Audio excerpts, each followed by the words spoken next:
টয়লেটে ভুলেও মোবাইল নিয়ে যাবেন না, তাহলে কিন্তু আপনার মহাবিপদ হবে। শুধু দুনিয়াতে নয়, আখিরাতেও হবে।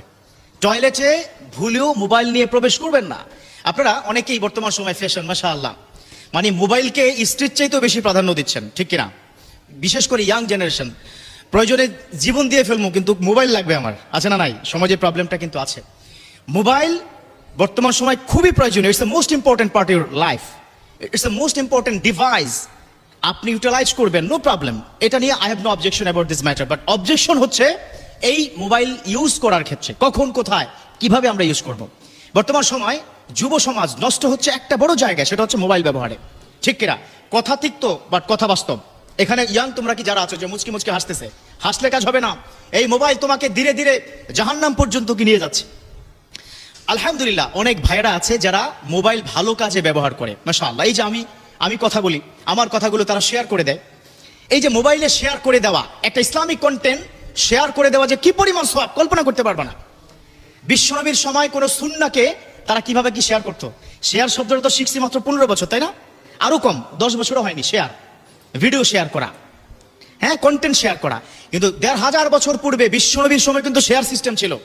একজন সাহাবা যখনই শুনেছে বিশ্বনবী কোন একটা আমল দিয়েছে, সাথে সাথে অন্য সাহাবার কাছে শেয়ার করতেন, ঠিক কিনা? হাদিসে আছে না?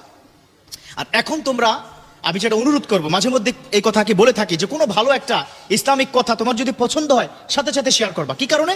একটা মৌলিক কারণ, তোমার একটা শেয়ারের কারণে যদি 500 লোক ওই আমলটা করে, সমপরিমাণ আমল তোমার আমল নামে আল্লাহ পাক দিয়ে দিবে, সুবহানাল্লাহ। অতএব শেয়ার করবা। তো মোবাইল ভালো কাজেও ব্যবহার করা যায়। অনেক বন্ধুরা আছে যারা মোবাইলে প্রত্যেকদিন সকালবেলা কোরআন তেলাওয়াত শুনে। অনেকে আমাকে ফোনে বলে, হুজুর যদি কোরআন তেলাওয়াত দেখে পড়ি কি মোবাইলে সওয়াব হবে কিনা? আমি বলি 100% সওয়াব হবে। মোবাইল দেখে যদি আপনি কোরআন তেলাওয়াত করেন 100% সওয়াব হবে। আপনারা শুনলে অবাক হবেন, পৃথিবীর একমাত্র গ্রন্থ যে গ্রন্থের দিকে তাকিয়ে থাকলেও সওয়াব, এই গ্রন্থের কথা শুনলেও সওয়াব, এই গ্রন্থের কথা পড়লেও সওয়াব, এমন একটা গ্রন্থ আল্লাহ পাক আমাদেরকে দান করেছেন। যালিকাল কিতাবু লা রাইবা ফিহি হুদাল লিল মুত্তাকিন। তো প্রিয় বন্ধুরা, যেটা বলছিলাম, মোবাইল ভালো কাজে ইউজ করব, ঠিক আছে। অনেকে মোবাইলের স্ক্রিনে আল্লাহু মুহাম্মদ, মক্কা মদিনার ওয়ালপেপার কি দিয়ে থাকে। তো আমার যে আজকের বিষয়টা হচ্ছে, যখনই তোমরা ওয়াশরুমে যাবে, ওই মোবাইল নিয়ে যদি প্রবেশ করো, কি কি সমস্যা হতে পারে। 1 নম্বর, মোবাইলের মধ্যে ওয়ালপেপার, সেখানে আল্লাহু মুহাম্মদ মক্কা মদিনার ছবি যদি থাকে, এটা অপবিত্র একটা জায়গায় প্রবেশ করলে তোমার মারাত্মক লেভেলের কি গুনাহ হবে, বেয়াদবি হবে। কাবাগরের সাথে কি বেয়াদবি হচ্ছে, আল্লাহর সাথে বেয়াদবি হচ্ছে, আমি নবী মুহাম্মদ সাল্লাল্লাহু আলাইহি ওয়াসাল্লামের সাথে বেয়াদবি হচ্ছে। সো এটা করা যাবে না। 2 নম্বর, আমরা মাশাআল্লাহ অনেকে মোবাইলে রিংটোন দেই না? সূরা রিংটোন দেই কিনা? দেই না? সূরা আমরা কি রিংটোন দেই? তুমি ধরো টয়লেটে ঢুকলা, টয়লেটের কাজ তুমি করছো, হঠাৎ করে তোমার ফোন মানে কি বেজে আসলো, ইয়াসিন ওয়াল কুরআনিল হাকীম ইন্নাকা লামিনাল মুরসালিন আলা সিরাতিম মুস্তাকিম। কোথায় হলো? টয়লেটের মধ্যে হলো না?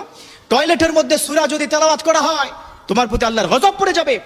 একটা পবিত্র অপবিত্র জায়গায় সবচেয়ে পবিত্র বিষয়টা হচ্ছে। So be careful, listen to me, young generation, তোমাদেরকে বলছে, এই ছেলে তোমরা কি কথা বলো কেন? একটু মনোযোগ দিয়ে শোনো।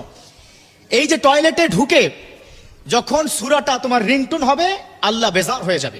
অথচ যেই সূরা শুনলে আল্লাহ পাক খুশি হয়ে যেত। খেয়াল করেছো? আচ্ছা, 3 নম্বর, তুমি টয়লেটে ঢুকলা, ফোন আসলো, এত জরুরি ফোন, না ধরে আর পারতেছো না, ওই পাশ থেকে তোমাকে আসসালামু আলাইকুম, তুমি এখান থেকে বললা ওয়ালাইকুম আসসালাম, ওখান থেকে বললা আপনি কেমন আছেন, তুমি বললা আলহামদুলিল্লাহ ভালো আছে, আল্লাহর রহমতে খুব ভালো। এই যে আলহামদুলিল্লাহ সালাম আদান প্রদান টয়লেটে, এটা কি জায়েজ আছে?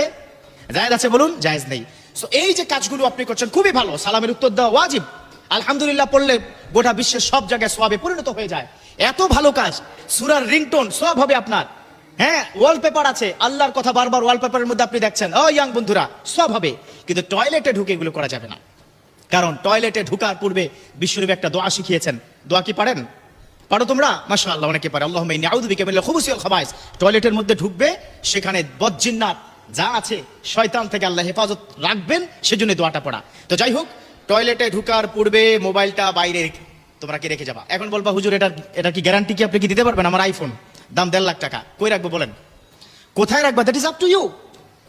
প্রয়োজনে বন্ধ করে কি ঢুকো, 10 মিনিটের জন্য কি ক্ষতি? অতএব বি কেয়ারফুল, টয়লেটে ঢুকে মোবাইল ব্যবহার করা যাবে না।